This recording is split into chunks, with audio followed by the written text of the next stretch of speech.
Well, 3 or 4 months run along, and it was well into the winter now. I had been to school most all the time and could spell and read and write just a little, and could say the multiplication table up to 6 times 7 is 35, and I don't reckon I could ever get any further than that if I was to live forever. I don't take no stock in mathematics, anyway. At first I hated the school, but by and by I got so I could stand it. Whenever I got uncommon tired I played hooky, and the hiding I got next day done me good and cheered me up. So the longer I went to school the easier it got to be. I was getting sort of used to the widow's ways, too, and they weren't so raspy on me. Living in a house and sleeping in a bed pulled on me pretty tight mostly, but before the cold weather I used to slide out and sleep in the woods sometimes, and so that was a rest to me. I liked the old ways best, but I was getting so I liked the new ones, too, a little bit. The widow said I was coming along slow but sure, and doing very satisfactory. She said she warn't ashamed of me. One morning I happened to turn over the salt cellar at breakfast. I reached for some of it as quick as I could to throw over my left shoulder and keep off the bad luck, but Miss Watson was in ahead of me, and crossed me off.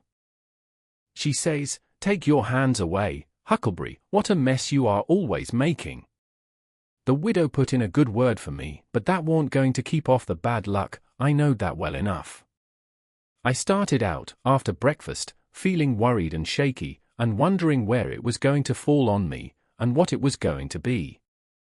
There is ways to keep off some kinds of bad luck, but this wasn't one of them kind, so I never tried to do anything, but just poked along low-spirited and on the watch out.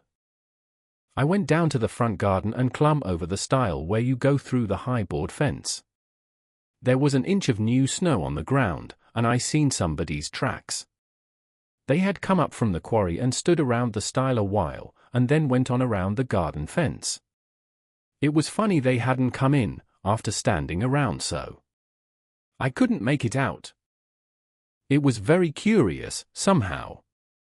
I was going to follow around, but I stooped down to look at the tracks first. I didn't notice anything at first, but next I did. There was a cross in the left boot heel made with big nails, to keep off the devil.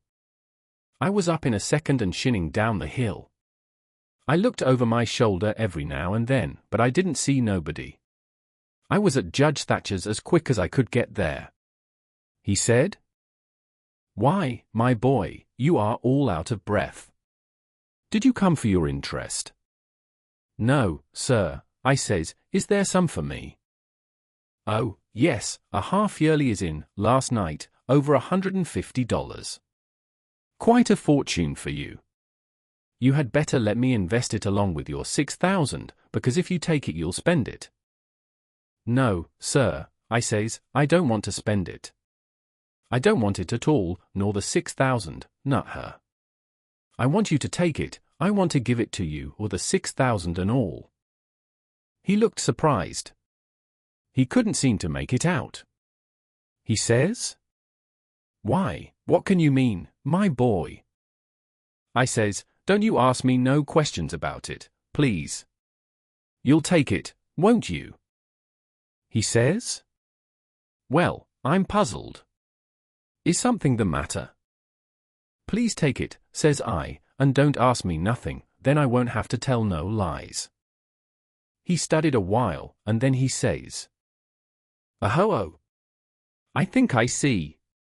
You want to sell all your property to me, not give it. That's the correct idea." Then he wrote something on a paper and read it over, and says, "There, you see it says for a consideration. That means I have bought it of you and paid you for it. Here's $1 for you. Now you sign it." So I signed it, and left. Miss Watson's nigger, Jim, had a hairball as big as your fist, which had been took out of the fourth stomach of an ox, and he used to do magic with it.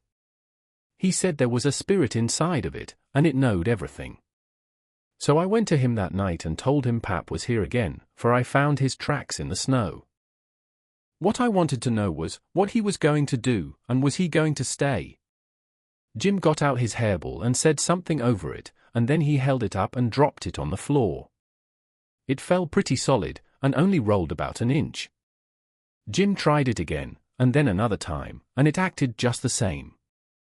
Jim got down on his knees, and put his ear against it and listened.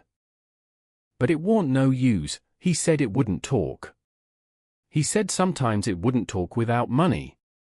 I told him I had an old slick counterfeit quarter that warn't no good because the brass showed through the silver a little, and it wouldn't pass nohow, even if the brass didn't show, because it was so slick it felt greasy, and so that would tell on it every time.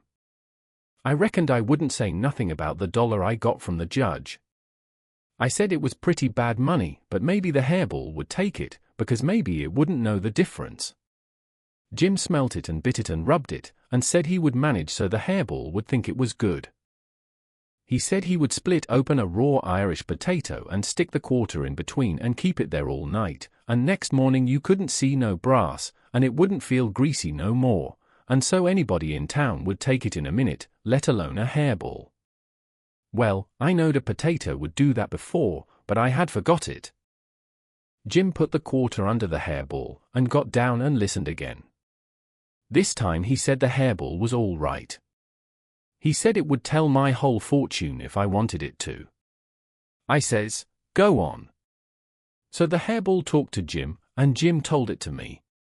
He says, "Yo, ole father don't know yet what his gwin to do.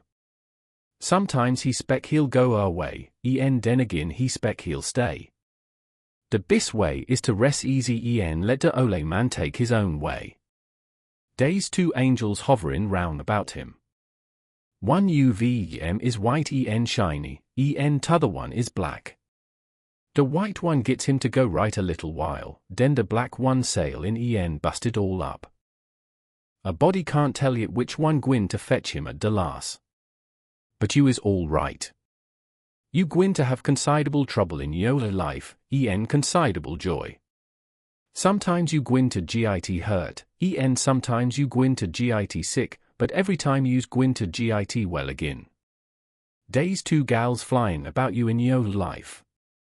One m's light t'other one is dark. One is rich t'other is po. You's gwin to marry de po one fast de rich one by by.